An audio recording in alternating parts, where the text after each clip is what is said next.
तो आज इन्होंने जय श्री राम का जो यूज कर रखा है वो सिर्फ आतंकवाद में यूज कर रखा है। यानी अगर आपके कान में जय श्री राम की आवाज आती है तो आप डर जाते हैं कि अल्लाह खैर आरएसएस वाले आ गए हमें मारने, जय श्री राम का नारा आ गया। जो कि बहुत बड़ा जुल्म है मुसलमानों पर वहां पर एमन। हाँ, बहुत ज्यादा जुल्म है।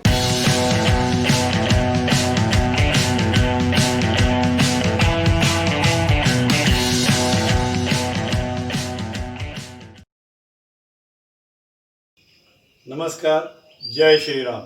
मेरी मातृभूमि चैनल पर आपका स्वागत है। कहते हैं कि अगर धोखा देने वाले घर के अंदर ही हो तो दुश्मनों की क्या ज़रूरत है। ऐसा ही कुछ हमेशा भारत के साथ हुआ है।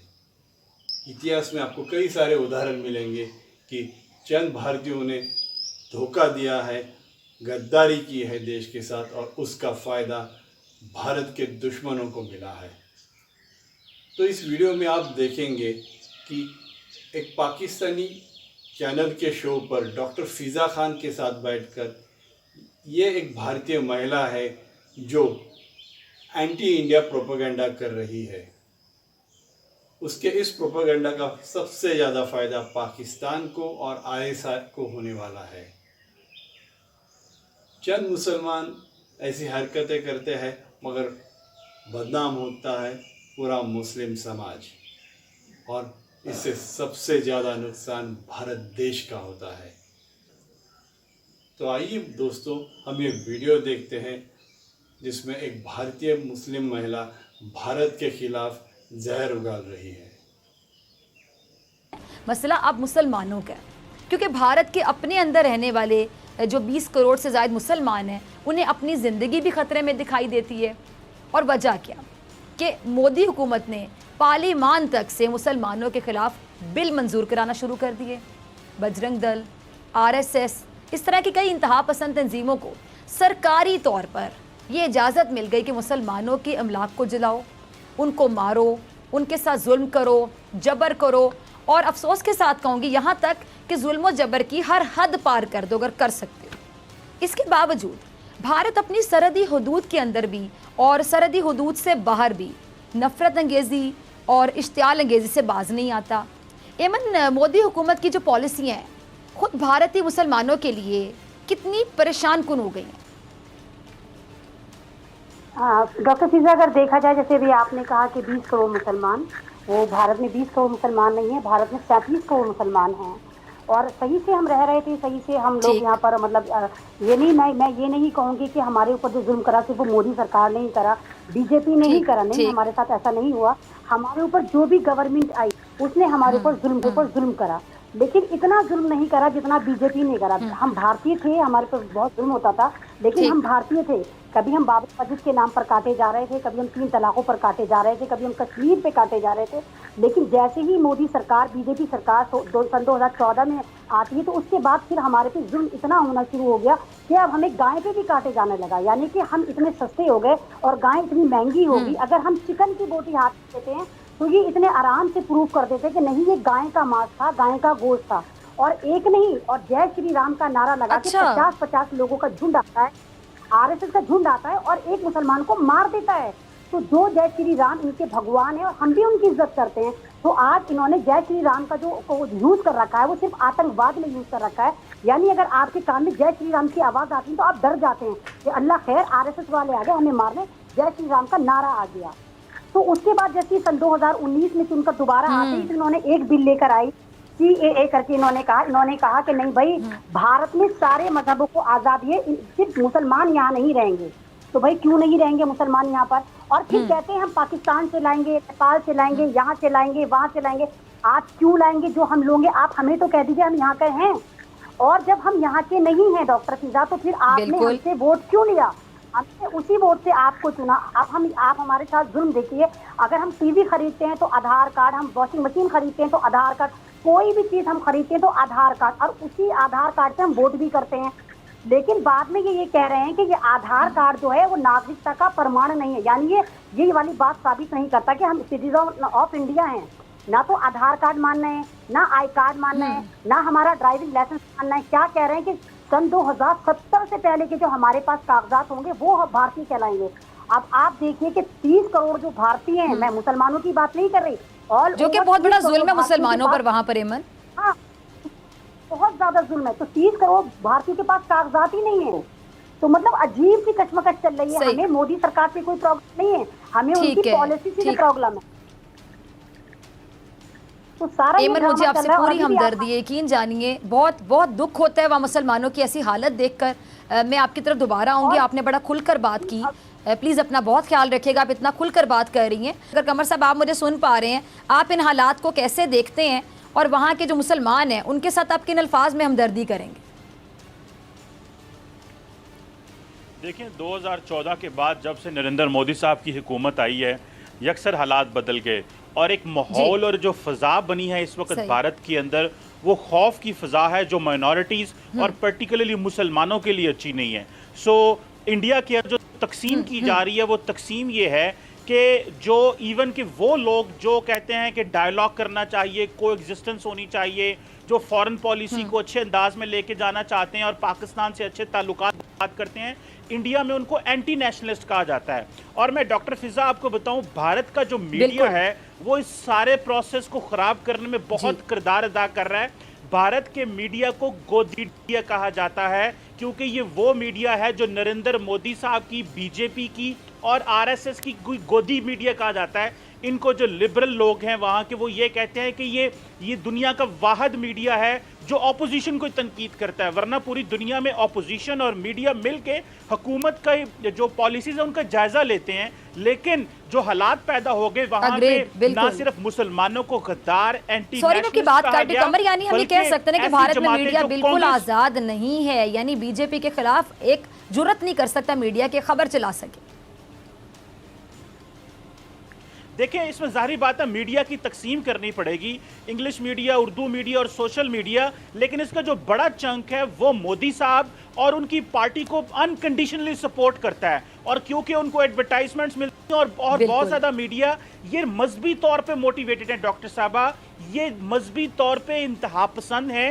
जिस तरह किसी इंतशार फैलाया जाता है भारतीय मीडिया पर, मजहबी जमातें हालात खराब करती। इस वक्त इंडिया के अंदर बीजेपी एक मजहबी इंतहा पसंद जमात जो है वो हुकूमत का कंट्रोल कर चुकी है और वो इंडिया को एक मजहबी हिंदू रियासत बनाना चाहती है। इवन कि उन्होंने अपने सिलेबस से भी सेक्युलरिज्म और डेमोक्रेटिक फ्रीडम जैसे जो चैप्टर्स हैं वो निकाल दिए हैं। सो इंडिया की डायरेक्शन दुनिया को पता नहीं, एक बिजनेस के हालात तो शायद ठीक नजर आ रही हो, लेकिन इंडिया अपने सोशल कॉन्ट्रैक्ट इमरानी मुआहदे से हट चुका है जो 72 साल पहले भारत की सरकार ने अवाम के साथ किया था। एमन ने जो पूरी अपनी दिल की जो हालत है, तमाम मुसलमानों की जो हालत है जिस पे सिर्फ अफसोस किया जा सकता है, हमदर्दी की जा सकती है, वो खुलकर बयान कर दिया इस प्रोग्राम में। आप एमन की बातों को झुठला सकते हैं? जी मैम, भारतवर्ष में सब लोग बराबर है, कॉन्स्टिट्यूशन राइट है, राइट टू इक्वलिटी। अच्छा, यानी आपने पहले की बात में कह दिया कि एमन झूठ बोल रही हैं। आप ये देखिएगा जो अभी मैडम ने बताया था सीएए के लिए भी, आप ये देखिए किसी भी हमारे मुस्लिम भाइयों की किसी की कोई नागरिकता गई क्या? मैं क्वेश्चन पूछना चाहता हूँ। आप ये एक भी आदमी की कोई नागरिकता मुझे बता दें कि जो सीएए जो एक्ट आया, सिटीजन अमेंडमेंट एक्ट आया, क्या किसी की नागरिकता गई? मैं सबसे पहले विनम्रता से प्रश्न करना चाहता हूँ। नंबर 2, कुछ लोग, अच्छा, तो मैं ये कहना चाहता हूँ कि हमारे देश के अंदर जितने भी राइट टू इक्वलिटी है और सबको बराबर अधिकार है, जिन लोगों को सीएए, जिनको जो मुस्लिम भाइयों को, कुछ लोग गए और कोई मुस्लिम भाई के अलावा भी कोई लोग गए हुए सुप्रीम कोर्ट, ऐसा कुछ नहीं है, ये पूरा मीडिया में आया हुआ है कि कुछ लोग गए। तो मैं ये इस बात से ये कहना चाहता हूँ कि हमारे देश की जो पॉलिसीज है वो बड़ी ओपन है। और मैडम मैं ये बताना चाहता हूँ, हमारे जो है कलाम साहब राष्ट्रपति रहे हैं, वाइस प्रेसिडेंट रहे हैं, अंसारी साहब रहे हैं, और हमारे ब्यूरोक्रेट डिफेंस फोर्सेस में इतने बड़े सीनियर ऑफिसर रहे हैं। तो हमारे यहाँ तो हमारे मुस्लिम भाई अपने भाई हैं, उनकी देशभक्ति बहुत है। कर्नल संत की गुफ्तगू आपने सुनी, वो जिस भारत का नक्शा पेश कर रहे हैं वो तो बता रहे हैं कि वहाँ पे कोई डिस्क्रिमिनेशन नहीं है, मुसलमान, हिंदू, सिख तमाम लोग बराबर हैं। अब हमारे पास जो रिपोर्ट्स आती हैं, जो हम देखते भी हैं वीडियोस, अब तो सोशल मीडिया बहुत आज़ाद है, आपका भारत का मीडिया भले बीजेपी वाले उनको कंट्रोल करते हैं और वो खुल के बात ना करते हो बीजेपी के बारे में, लेकिन सोशल मीडिया पे तो सब कुछ आ जाता है। आप बैठ के इतना कुछ बता रही हैं, कर्नल संत कहते हैं कि ऐसा कुछ है ही नहीं। अगर डॉक्टर फिजा आपने देखा हो, जिस जमाने में दिल्ली दंगे हुए थे, हजारों मुसलमानों को मारा गया था, इवन कई मस्जिदों के इमामों को शहीद करके उनकी डेड बॉडी को खींचा जा रहा था, वीरग्राफी कौन कर रहा था? ये आरएसएस वाले ही कर रहे थे, है ना। और अभी जब एनआरसी में लोग औरतें बैठी थी तो 350 प्रोटेस्ट चले थे भारत में, और सब के सब कॉन्स्टिट्यूशन लेके बैठे थे, संविधान लेके बैठे थे, भीमराव अम्बेडकर की पिक्चर लेकर बैठे थे। और यही अमित शाह साहब जो ये कह रहे थे कि ऐसा करंट दबाओ कि वहां पर करंट जाए, पाकिस्तान गद्दार, और इन्हीं के बीजेपी के जो नेता हैं वो कह रहे थे कौम के गद्दारों को गोली मारो, सालों को यानी मुसलमानों को। कपिल मिश्रा बीजेपी का आदमी है, मुल्लाओं को काटो, मुल्लाओं को ये करो तो उनको Z+ सिक्योरिटी। तो मतलब कौन सा वाला भारत आप दिखा रहे हैं? इक्वालिटी है, लेकिन सिर्फ कॉन्स्टिट्यूशन हमें इसकी इजाजत देता है, फॉलो नहीं हो रहा उससे। ये तो बिल्कुल चंगा सी जैसे फ्री मीडिया ऐसे ही कर रहे हैं। और मैं एक फ्रीडम फाइटर की बेटी हूँ, मेरे दादा परदादा ने भारत को आजाद कराया था, और मैंने वो जुल्म अपनी आंखों से देखा है, दिल्ली को मैंने देखा है जलते हुए। इवन यूपी में इतना बुरा हाल हुआ था जब वहां पर दंगे करे जिन्होंने एनआरसी के लिए औरतें बैठी थी, तो डॉक्टर फिजा आप यकीन करिए डायरेक्ट पुलिस ने गोलियां मारी थी उन नौजवान लड़कों को, किसी का भेजा और किसी की आंख, कई सौ मुसलमान मारे थे, पूरा मुजफ्फरनगर जला दिया था, लूट लिया था, अलीगढ़ में, बिजनौर में, सब जगह सब यही हाल करा था। उनका जुर्म क्या था कि वो औरतें ये कह रही थी कि हमें कहो कि हम भारतीय हैं, और ये कह रहे हैं कि अभी सीए लागू नहीं करा गया। अभी लागू कैसे करा गया? बिल अच्छा हेमंत, मुझे एक बात समझ नहीं आती, मैं आज आपकी मौजूदगी का फायदा उठाते हुए जानना चाहूंगी, आप बहुत खुलकर बात कर रही हैं माशाल्लाह, अल्लाह ताला आपको मजीद हिम्मत दे।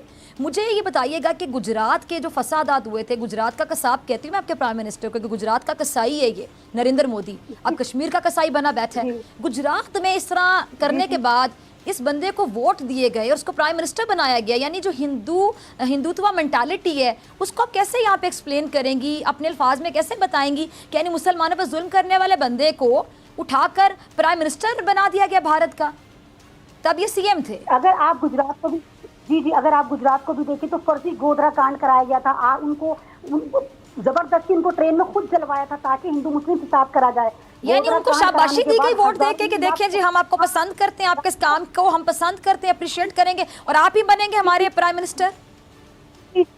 लाखों मुसलमानों को गुजरात में काटा गया, फिर दिल्ली दंगों में काटा गया, फिर बाबरी मस्जिद से काटा गया, फिर मुजफ्फरनगर में काटा गया, और फिर भी आतंकवादी हमें, और फिर कहते हैं इक्वालिटी, ये हमें इक्वल मानते हैं। कहाँ से इक्वल मानते हैं?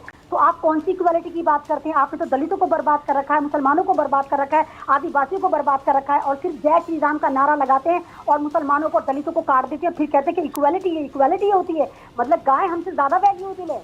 कमर साहब, अब इस सिचुएशन को आप कैसे देखते हैं? और साथ ही मैं ये कहना चाहूंगी, जब पार्लियामेंट में इस तरह की चीज़ें मंजूर हो, इस तरह के बिल, तो मुझे बताएं कि फिर नीचे वाले तो ये सब कुछ करेंगे ना, जब उनको सपोर्ट ऊपर से मिल रही है कि हाँ मुसलमानों को दबा लो, मुसलमानों पर जुल्म जबर जितना कर सको कर लो, जितना मर्जी तशद्दुद करो। देखिए, मेरा ख्याल है कि नरेंद्र मोदी साहब के आने से जो एक चीज़ भारत का जो सॉफ्ट इमेज था वो एक्सपोज हुआ है। दुनिया को ये पता था कि भारत के अंदर स्पोर्ट्स हैं, कल्चर हैं, लेकिन उन दुनिया को ये अंदाजा नहीं था कि जिस मुल्क के अंदर स्पोर्ट्स कल्चर और जो बिजनेस की वजह से दुनिया में अपने आप को मशहूर करने के चक्कर में है, उसके अंदर कितनी भयानक सूरत हाल है।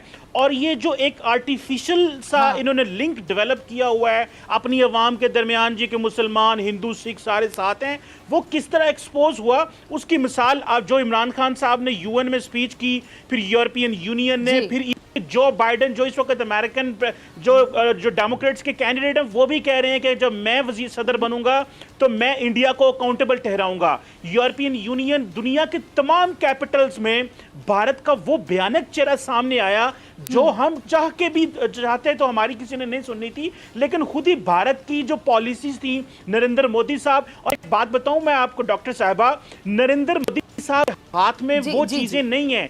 देखिए उनके पीछे एक जमात है आरएसएस जिसका वो हिस्सा रहे हैं। ये सारी जो नरेंद्र मोदी साहब को उन्होंने कठपुतली बनाया हुआ है, बेसिकली माइंडसेट सारा वो कंट्रोल करते हैं और नरेंद्र मोदी साहब वही करते जाते हैं, जो जारी बात है वो भी वही चाहते हैं। लेकिन पीछे उनकी जो जमात है वो नजरियाती हिंदू सुपरमेसी की जो बिलीव करती है और जो इंडिया को मेजॉरिटेरियन डेमोक्रेसी पर लेके जाना चाहती है कि नहीं हिंदू ज्यादा हैं तो हम ही कंट्रोल करेंगे, ये मुसलमान या तो यहाँ से चले जाएं या इनको second grade third grade citizen बना दिया जाए। इमन, आप मुझे बताएं कि क्या बीजेपी की गवर्नमेंट क्या वाकई ऐसा चाहती है जैसा कि कर्नल साहब बताना चाह रहे हैं? मुझे तो बीजेपी की गवर्नमेंट, जब भी मैंने बात करते हुए किसी भी आपके वजीर को सुना, उनके सर पे जंगी जुनून सवार होता है कि अभी चल दौड़े, अभी पाकिस्तान पे हमला कर दें, किसी तरह मुसलमानों को मजीद दबा लें। जी अमन। डॉक्टर फिजा, 6 साल से हम लोग भारत में देख रहे हैं कि हमने हमारे 2 साल के बच्चे को पाकिस्तान का नाम पता चल गया। कोई भी बात आप मोदी सरकार से पूछिए, बीजेपी सरकार से पूछिए, पाकिस्तान, आप कहिए यहाँ पर पेट्रोल महंगा हो गया, पाकिस्तान में टमाटर 400 रुपए किलो, आप पूछिए यहाँ पर जीडीपी कहाँ है, पाकिस्तान में सेब कितना, मतलब कुछ भी बात पूछिए पाकिस्तान पे। इसका मतलब नरेंद्र मोदी के सर पे पाकिस्तान हर वक्त सवार रहता है। अमित शाह ने जब दिल्ली में इलेक्शन हुआ तो क्या बोला, बाबरपुर में दिल्ली में, कि ऐसा बटन दबाओ कि करंट शाहीन बाग में जाए। शाहीन बाग को पाकिस्तान कह रहे थे, mini Pakistan, mini Pakistan, mini Pakistan, और हमें आतंकवादी कह रहे थे। तो हम आतंकवादी थे तो हम कॉन्स्टिट्यूशन की बात करते, हम संविधान लेके बैठते। आतंकवादी तो बीजेपी है, आरएसएस है, जो हर बात पे मॉब लिंचिंग करती है, कानून को फाड़े फेंके जा रही है, फाड़े फेंके जा रही है। कोई भी बात पूछो पाकिस्तान के पाले में पूछ जाते, कोई भी बात पूछो 75 पहले पहुंच जाते हैं। एक और चीज जानना चाहूंगी कि मोदी के भारत में और गांधी के भारत में आपको क्या फर्क दिखाई देता है, मुसलमानों को खास तौर पे अगर आप कंपैरिजन करें?